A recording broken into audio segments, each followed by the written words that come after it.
Hi everyone, thanks for stopping by and seeing what I'm up to. My name is Silky Feather, you can call me Silky. We got some more news from Meet Kevin. Let's take a listen. Hey everyone, me Kevin here with a stimulus check and stimulus package update video for today, Juneteenth. And remember, while you watch, you can get a quote for life insurance, sign up, and 2 free stocks when you deposit $100 with Webull. Links down below. Senator Rob Portman spoke with CNBC's Becky Quick late Thursday and gave us an update, finally, on the next round of the $600 per week in unemployment boost, that debate, and the $450 back-to-work boost. First, here are the 2 facts to know, and then let's talk about the new information. The 2 facts to know, to make sense of all of this, is number 1, there is, in case you're not already aware of this, a $600 per week federal boost to unemployment pay. So if you're on unemployment, you get $600 per week of extra money, and that extra money ends on July 31st. Second thing to know is the most popular proposal for fixing with this sort of expiring $600 per week plan is to give people $450 per week if they go back to work. Well, that has a lot of people pissed off because on one hand, you've got people going, well, we don't want to disincentivize people from working. And then on the other hand, you got people going, we would love to go to work. What do you mean you're just going to take it away? You call them as lazy? And it's all very frustrating. Well, finally, we have some more insights. Now, Senator Portman said, he started off by saying that Democrats are insisting in the House that there be $600 per week until January 31st of next year. That's what we saw in the HEROES Act. On the other hand, he said this, and he's a Republican, he says Republicans are insisting that the $600 come to an end. But he admitted that this was just a negotiating posture and that there is actually a middle ground. So basically, he's saying on one hand, you got Nancy Pelosi going, $600 or nothing. And then on the other hand, you got Mitch McConnell, whom Nancy Pelosi calls the Grim Reaper because bills go to him to die. Mitch McConnell says, we ain't doing $600. So you kind of have these 2 extremes. And Senator Rob Portman basically just admitted, like, yeah, that's the leadership's position. Us, like, in the Senate, we're talking with Democrats, because he's a Republican, right? We're talking with Democrats, and we're like, yeah, there's a middle ground here. This is good. This actually sounds reasonable. Imagine that. Now, this is the reasonable middle ground that he's talking about. What he's talking about is a reduced $600 plus up, not zero. So that means if you're still on unemployment, he thinks there's still going to be unemployment boosts. Like, you're still going to see more money if you're on unemployment. So it's not going to go down to zero. You'll get the state money and some kind of additional money. On top of that, you might get a back-to-work bonus when you go back to work. This is really interesting, and it's the first time we've heard of a back-to-work boost in addition to maybe maintaining some form of this unemployment pay. He alluded to this by calling it a choice. You would have the choice to get your let's say, as an example, as a number here, they're not clear on the number yet, but let's say they offered you $450 to go back to work. You could potentially also get a $450 boost if you're on unemployment. So it's kind of like, no matter where you are, if you're on unemployment, here's $450, and if you go back to work, you get to keep that $450 per week for a certain period of time. That's the first time we've heard that said.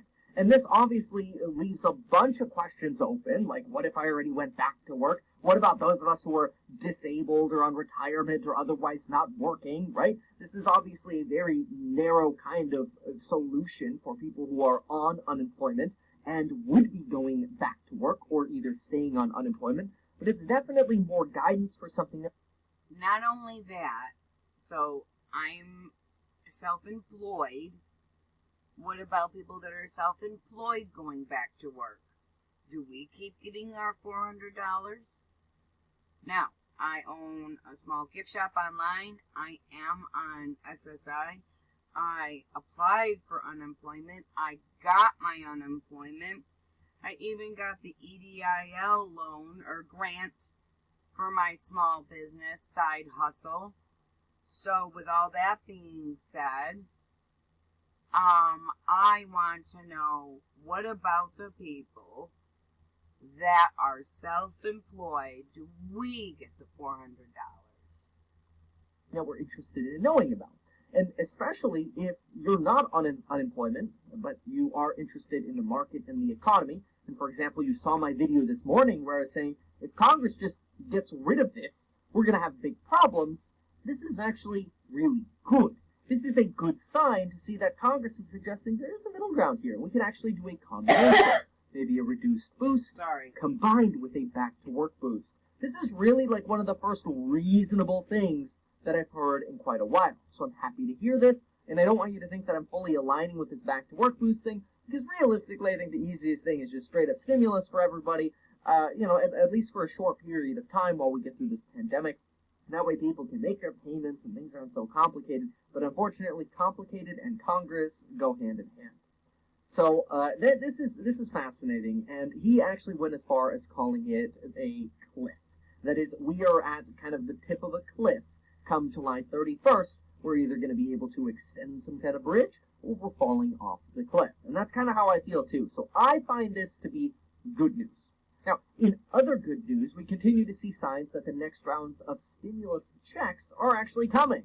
Now, these are rumors at this point, but based on the verbiage that we can kind of piece together from what Steve Mnuchin is saying and Donald Trump and other people in leadership, it seems like the next round of stimulus checks is very likely in the 80+% chance range. Nobody specifically wants to say it because, as we heard Rob Portman say, nobody wants to give up their negotiating posture. Now, there are also things floating around the internet that are saying, oh, well, if they pass, that is, if Congress passes a bill at the end of July, it might take 2, 3, 4 weeks to see the checks again. I actually personally disagree with that. I think the next round of stimulus check payments could come a lot faster, and we might actually see it within days of a bill getting signed into law, because what did we all go through the first time with the stimulus checks? It was basically the biggest dress rehearsal. And I mean, it's real, right? You got your checks, but I mean, all in theory they'd have to do now is, anybody make any changes? Okay, no changes? Watch! And the money shows up, at least in theory, which implies that it could come faster. But we'll stay tuned and see how this all goes. Now, I do have an update for you on the details of the Explore America tax credit. There have been a lot of questions about this, so I wanted to talk about this a little bit. And just remember, if you are thinking about exploring America, you should probably consider signing up for life insurance, and you may as well get 2 free stocks with Webull. Just deposit $100. Links down below. And remember, you can always learn on the go. Pop some headphones in and learn about money and wealth building on the go. I recommend all of you start with my Zero to Millionaire program in the links down below. It'll get you started on finance and get you started with real estate investing by starting with your own home. And if you do it right, you can build wealth. Check out that program. There is a coupon code expiring in about a week. Now, let's talk about the travel credit, this Explore America tax credit. This has also gotten a lot of negative attention because, let's be real, who's traveling during the pandemic? And it just seems like another handout to people who are wealthier. Well, the U.S. Travel Association, a travel lobbying firm in part, because they do spend millions of dollars a year lobbying, gave us a prediction, or maybe I could call this a congressional recommendation, on how the Explore America tax credit should be passed.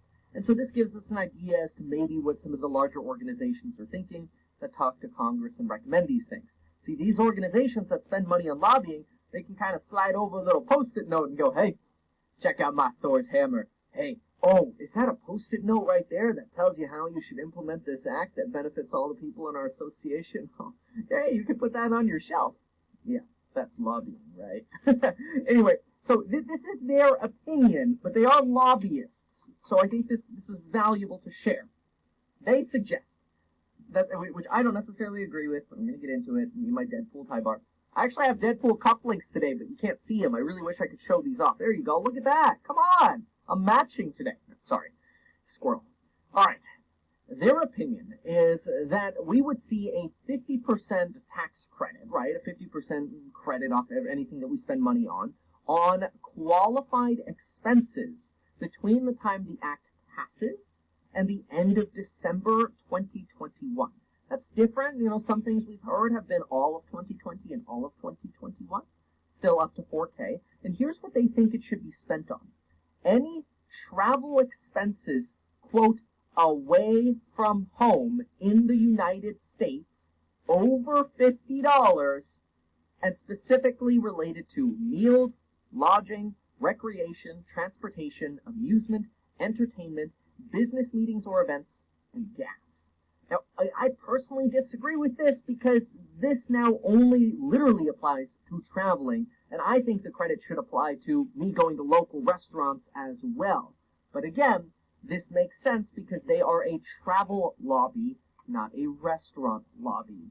So, kind of sad, but again, that's kind of the way lobbying works. It's just some potential insight on how this tax credit might get crafted, so to speak. I do also want to take this opportunity to quickly answer the question that I've seen time and time again in the comments, because remember, I read your comments. I really appreciate all of your comments and your Instagram DMs, and I'm sorry if I can't reply to all of your DMs, but I do try to read all of them so I know what's on your mind and what questions you have. You do not, and this is very, very likely, if they pass a tax credit, you do not have to itemize your taxes to actually take advantage of this. So many of you, if you don't know what itemizing your taxes is, then the odds are you take something called the standard deduction on your tax return. And a lot of people, when they hear, well, I'm on a standard deduction, some more deductions or whatever, that's not going to help me because I take the standard deduction. I don't do itemized deductions. Don't worry about any of that crap. Basically, if you spend $1,000 with a tax credit of 50%, you will owe $500 less in taxes. Or you'll get $500 more of a tax refund. Whether or not you itemize your taxes, whether or not you take the standard deduction, does not matter. This is a tax credit, not a tax deduction. Very, very different. And we'll see. It's all a plan right now. It hasn't actually passed yet. Now, a big congratulations. I keep falling off my chair over here. A big congratulations to all of those of you who applied for the SBA's EIDL grants. They are still available, and I have now received almost 1,000 comments and DMs on Instagram from those of you sending me screenshots of the money in your bank account, those of you posting in the free Discord chat that I'm regularly in chatting with you on. Feel free to join that as well. So thank you for sending me those photos. It's really awesome. If you have not yet filled out that form, what are you waiting for? The government's basically giving you $3,000. You gotta do it. Just remember, when you fill out the form, you gotta check the little box that you are requesting an advance of up to $10,000. Then they give you $1,000 per employee, as long as they like what you put in the application. Watch the walkthrough video. I'll talk about that in a second. And technically, just know when you fill out this form, technically you're applying for a loan and the grant. You do not have to take the grant. In fact, you don't have to do anything to get the grant. The grant just shows up in your bank account because when you fill out the application, you put your banking information in there, and the money just shows up. You do not have to create an account on the SBA's website. You do not have to review loan terms. You can ignore all of that crap. If you want the 30-year loan, you could take that as well. But you do not need to take the loan to get the grant. So you could literally apply for both, take the grant, and just totally ignore any reference to the loan. So if you're wondering, oh, I got a loan request, but I haven't seen my grant yet, just ignore the loan stuff. That means you haven't gotten the grant yet. And if you're wondering about the status of your grant, I recommend you call or email the SBA. You should have emails with their contact info or go to sba.gov to get more information. Now, if you have not done any of this yet or you still have questions, make sure to go to the following links. metkevin.com/FAQ so you can learn more. And now, yes, my channel name is Meet Kevin, but since we kind of met virtually, the link is MetKevin. I know, probably not the best branding. I gotta fix that. It's metkevin.com/FAQ. And you can go to metkevin.com/walkthrough to see a walkthrough, and metkevin.com/1000 to apply. So, /FAQ/walkthrough/1000. Also, in other news, the SBA and Treasury Department just announced that for the SBA PPP loans, those who have received $150,000 or more would have their business names made public along with the loan amount. Those receiving under $150,000 would only be included in sort of location totals. So if you got a PPP loan for more than $150,000, I think it's actually $150 or more, then it is possible that your name and business name could be publicized. So it'll be interesting to see how that goes, and we'll kind of see who got all the free money.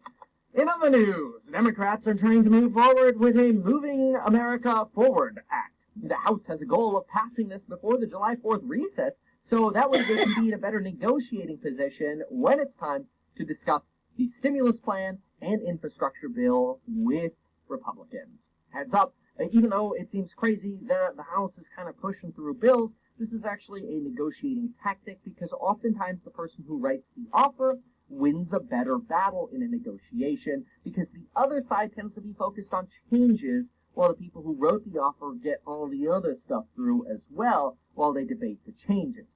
So usually the writer wins, so it's not a terrible idea for Democrats, especially since Democrats only control the House and the Republicans control the Senate and the White House.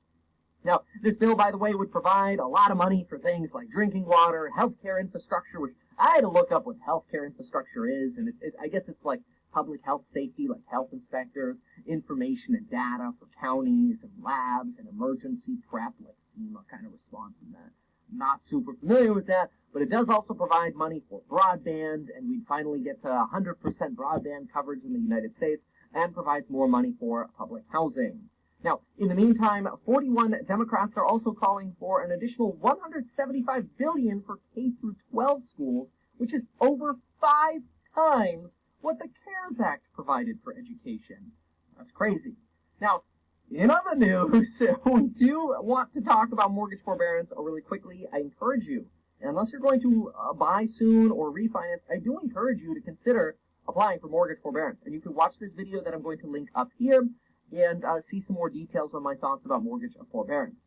And we do have a few other updates. Governor Brad in Idaho is giving a $1,500 boost if you go back to work and you're a full-time worker, and part-time workers would get $750 to go back to work. The Associated Press is now capitalizing the word black when it is used in a racial, ethnic, or cultural sense, so that way it appears as a proper noun. And Apple has closed stores in 4 states. They've closed 11 stores due to sort of the rise in the Roni cases, which has definitely left the stock market in somewhat of a sad state to end the week. Which, for those of you who do chat with me in Discord, especially those of you in my program on money and finance, congratulations to those of you who joined me in buying into Enphase the day short sellers bagged on the company hardcore, and we went through the report and we're like, this report looks like a whole lot of baloney. Bought the company. I personally put $50K into the company, and the company is now up about 28% in a matter of 2 days, which definitely makes up for my play on Play. I won't talk more about Dave & Buster's, though. That is a long-term recovery play, and they're certainly getting beat up on this sort of resurgence of a second wave. Thank you, everybody, for stopping by and seeing what I'm up to. This is Silky Feather, signing off, but before I say my full goodbye, I do appreciate you watching the video. I'm sorry you were unable to see my image. I am in the midst of some home construction, so my studio is a disaster. Thank you again. Please like, subscribe, and share. Bye-bye.